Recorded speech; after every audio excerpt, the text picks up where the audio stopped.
नाप और तोल में कमी करने वालों के लिए खराबी है। जो लोगों से नाप कर लें तो पूरा लें, और जब उनको नाप कर या तोल कर दें तो कम दें। क्या ये लोग नहीं जानते कि उठाए भी जाएंगे, यानी एक बड़े सख्त दिन में, जिस दिन तमाम लोग रब्बुल आलमीन के सामने खड़े होंगे।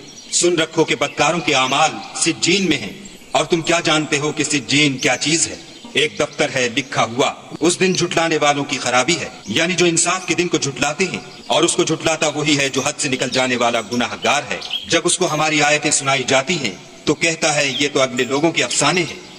देखो ये जो आमाल बद करते हैं उनका उनके दिलों पर जंग बैठ गया है।